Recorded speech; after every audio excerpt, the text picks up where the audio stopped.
Buenos días, vamos a ahondar un poco en el concepto de resistencia y de la ley de Ohm. Hemos visto que podemos llegar a tener una relación, que es la ley de Ohm, entre la tensión que nosotros aplicamos y la corriente. Por tanto, tendríamos en un circuito eléctrico una causa, que es la tensión o el campo aplicado, y como consecuencia estamos obteniendo en un circuito eléctrico una corriente eléctrica. Ese podría ser el caso de esas dos resistencias conectadas en serie en las que estamos aplicando una diferencia de potencial y por tanto estamos aplicando ahí ese campo eléctrico. Bien, podríamos también resolver y decir que nosotros tenemos por tanto ya un símbolo circuital de una resistencia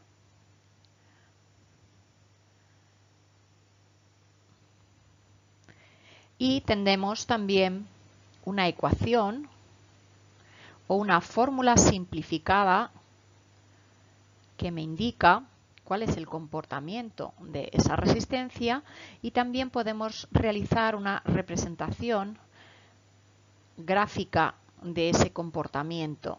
Y la representación gráfica de ese comportamiento nos va a interesar hacer una representación en dos ejes coordenados que van a ser siempre, lógicamente en el eje X tendremos que representar cuál es la causa, que es lo que nosotros aplicamos externamente en un circuito, que es la tensión, y la consecuencia la debemos representar gráficamente en el eje Y. Por tanto, vamos a tener una representación gráfica que se denomina la característica corriente-tensión. De nosotros vamos a representar el eje X, la tensión aplicada, y como consecuencia en el eje Y esa corriente que va a circular.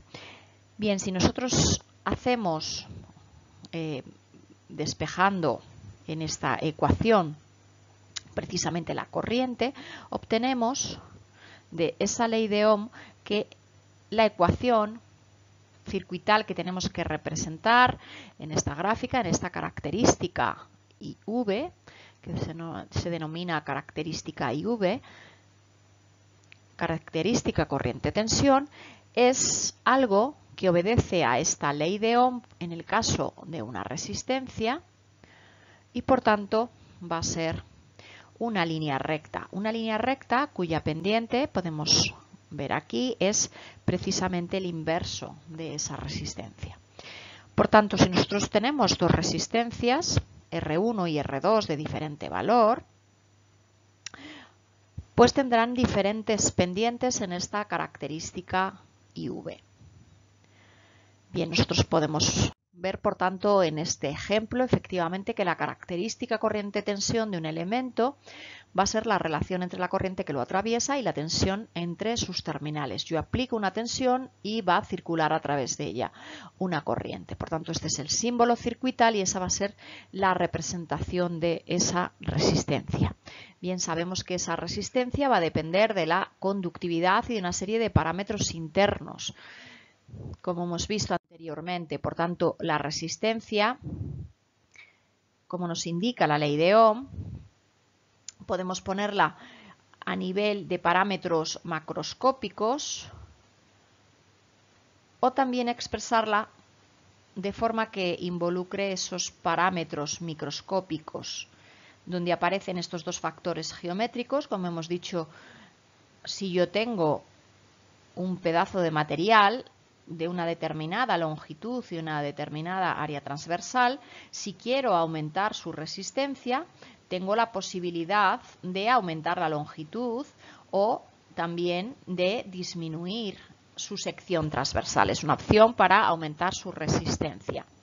Bien, entonces si nosotros representamos efectivamente en esa característica IV el aspecto que tienen una resistencia, podríamos tener efectivamente esa recta.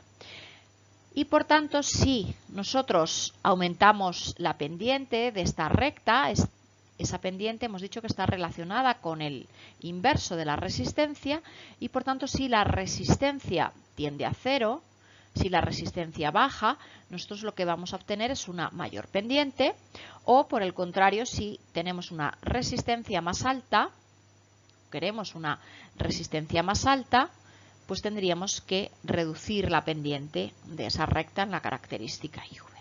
¿Cuáles serían los extremos? Pues los extremos serían los siguientes. ¿Dónde estaría una resistencia que idealmente sería 0 o fuera 0? Pues hemos dicho que a medida que se reduce el valor de resistencia estaríamos aumentando la pendiente, y el límite, cuando la resistencia fuera 0, la ley de Ohm me está indicando que si la resistencia es nula, no puede haber tensión que caiga en extremos, entre extremos de esa resistencia. En esa resistencia no cae ninguna tensión.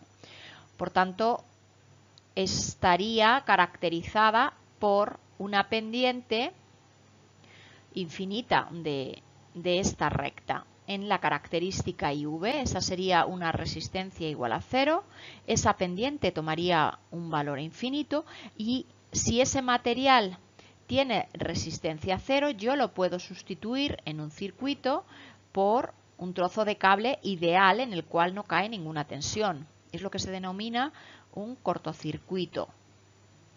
Bien, por tanto, un cortocircuito se caracteriza por tener resistencia 0, por tener una característica corriente-tensión totalmente vertical, y llamaremos cortocircuito de esa manera muchas veces a lo largo del curso. Y cuando nosotros veamos una característica corriente-tensión en la que aparezca una línea vertical, pues tendríamos que asemejar su funcionamiento a una resistencia de valor 0, de valor muy pequeño. Por el contrario, si nos vamos al otro extremo, si nos vamos a resistencias muy elevadas, idealmente resistencias de valor infinito, estaríamos hablando de que en la característica IV nos encontramos algo semejante a esto. Algo que para distintos valores de tensión, por mucha tensión que yo aplique, 1 voltio hasta 1000 voltios, lo que sean valores elevados, siempre me va a dar corriente 0 porque ese elemento tiene una resistencia infinita. Eso, en un circuito, nosotros vamos a poder sustituir esa resistencia que tiene un valor muy alto por algo que está totalmente abierto, que no tiene conexión eléctrica entre un extremo y otro. Es lo que se denomina un circuito abierto. Y por tanto, cada vez que veamos una característica que sea horizontal, que lo veremos más adelante con diferentes dispositivos, podremos considerar que ese sistema tiene una resistencia infinita, o bien se comporta también como un circuito abierto.